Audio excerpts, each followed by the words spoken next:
NRC এখন বলছে করতে হবে এনআরসি। নমস্কার, গতকাল প্রেস কনফারেন্স হয়েছে। প্রায় প্রত্যেক জেলায় এসআইআর শুরু ঘোষণা করা হয়েছে।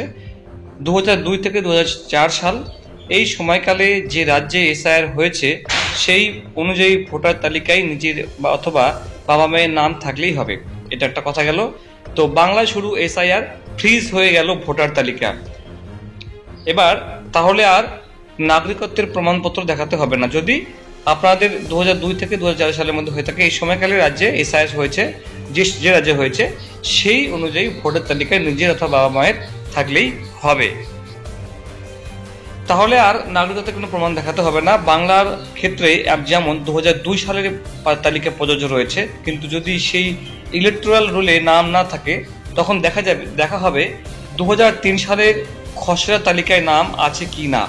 2 থেকে 3 এর মধ্যে বলা হয়েছে আবার।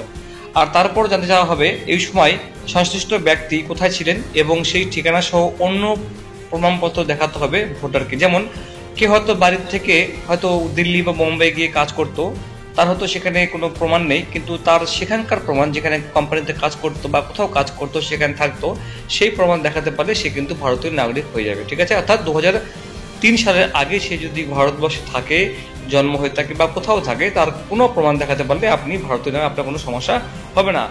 মুখ্য নির্বাচন কমিশনার জ্ঞানেশ কুমার সোমবার বাংলা সহ 12 রাজ্যে, মানে গতকালের কথা বলা হয়েছে, এবং কেন্দ্রশাসিত অঞ্চলে স্পেশাল ইন্টেন্সিভ রিভিশনের ঘোষণা করার পরে শর্তই প্রধান হয়ে দাঁড়িয়েছে। সোমবার রাত 12টা থেকেই বাংলা সহ এই রাজ্যগুলিতে ভোটার তালিকা ফ্রিজ হয়ে গেল। মানে এই ভোটার তালিকায় কোনো মূল্য থাকবে না, অর্থাৎ ভোটার তালিকায় আপাতত কোনো সংযোজন বিয়োজন হবে না, বা কোনো ডিলেট বা কোনো নতুন করে নাম যোগ করা হবে না। আজ মঙ্গলবার প্রস্তুতি পর্ব, অর্থাৎ 9 ডিসেম্বর প্রকাশিত হবে খসড়া সংশোধিত ভোটার তালিকা, যেটা আমি আপনাকে আগের ভিডিও দেখেছি। সেই তালিকা সংক্রান্ত অভিযোগ, নালিশ, আবেদন শুনানি ও নথিপত্র জমা দেওয়ার পর্ব সমাপ্ত হলে 7ই ফেব্রুয়ারি চূড়ান্ত ভোটার তালিকা প্রকাশ করা হবে, যেটা আপনারা স্ক্রিনে দেখছেন। 4 নভেম্বর শুরু হয়ে যাচ্ছে বাড়ি বাড়ি ভোটারদের কাছে যাওয়ার কাজ।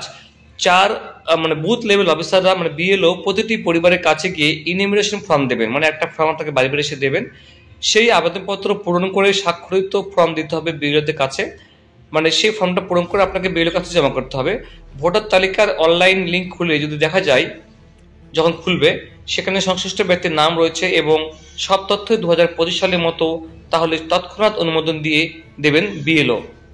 মানে বলছে ভোটার তালিকায় অনলাইন লিঙ্ক খুলে যদি দেখা যায় যে সংশ্লিষ্ট ব্যক্তির নাম রয়েছে এবং সব তথ্য 2025 সালের মতো রয়েছে, তাহলে তখনই সঙ্গে সঙ্গে বিএলও অনুমোদন দিয়ে দেবেন। সমস্যা তখনই যদি 2002 সালের তালিকায় নিজের ও বাবা মা কারো নাম না পাওয়া যায়, তখন দেখাতে হবে নাগরিকত্ব সংক্রান্ত প্রমাণপত্র। এখানে শেষ নয়, এমন নথিও দেখাতে হবে যেখানে ভারতেই জন্মের প্রমাণ মেলে। জন্মের প্রমাণ বলতে বার্থ সার্টিফিকেট দেখাতে হবে এমন না, মানে আপনার জন্ম হয়েছে এমন কোনো প্রমাণ দেখাতে হবে আপনাকে। এসবও যদি না থাকে তাহলে বাড়িতে নোটিশ আসবে, নোটিশটা আপনার পেয়ে যাবেন। নোটিশটা পেলেই মানে ঝামেলা, বুঝলেন তো। আধার কার্ড ছাড়াও যে কোনো একটি সহায়ক নথি পেশ করতে হবে, মানে আধার কার্ডটা বাদ দিতে হবে, আধার কার্ড জমা হবে না। জ্ঞানেশ কুমার স্পষ্ট জানিয়েছেন, আধার নাগরিকত্বের কোনো প্রমাণপত্র নয়, নিছক পরিচয়পত্র। আচ্ছা, নির্বাচন কমিশনের বক্তব্য যে 11 রকম নথি তথা প্রমাণপত্রের তালিকা দেওয়া হচ্ছে, সেটাই এতটাই সম্প্রসারিত যে এই নথিগুলি অন্তত একটাও কারো কাছে থাকবে না, এটা অসম্ভব। মানে এই নথিগুলি থাকবেই, কারণ স্থানীয় প্রশাসনের ইস্যু করা সার্টিফিকেটও গ্রহণযোগ্য, মানে লোকাল কোনো অ্যাডমিনিস্ট্রেশন। ঠিক আছে, খসড়া তালিকা প্রকাশের পর যদি ভোটার তালিকায় নাম না থাকে তাহলে জেলা শাসকের কাছে আবেদন করতে হবে। সেখানেও সন্তুষ্ট না হলে দ্বিতীয় আবেদন রাজ্যের মুখ্য নির্বাচনী অফিসারের কাছে করা যাবে। যাদের নাম একাধিক স্থান অথবা রাজ্যের ভোটার তালিকায় রয়েছে, জ্ঞানেশ কুমারের সতর্কবার্তা, তারা আইনত অপরাধী। অতএব যদি কেউ 2 ঠিকানায় 2 ইনফরমেশন ফর্ম পেয়ে থাকেন, তিনি যেন যে কোনো একটি ফর্ম পূরণ করেন এবং বিএলওকেও জানিয়ে দেন। তো এই ছিল বন্ধুরা আপডেট। এটা আমি একটা পুরো ভিডিও নিয়ে আসবো। অনেকে এটা নিয়ে সমস্যায় রয়েছেন, বিভিন্ন রকম প্রশ্ন রয়েছে। সেরকম কোনো প্রশ্ন থাকলে অবশ্যই বন্ধুরা কমেন্টে বলবেন, ভিডিওটা লাইক করে দেবেন এবং আপনাদের কমেন্টের উত্তর আমি কমেন্টে আপনাকে দিয়ে দেবো। Thank you so much.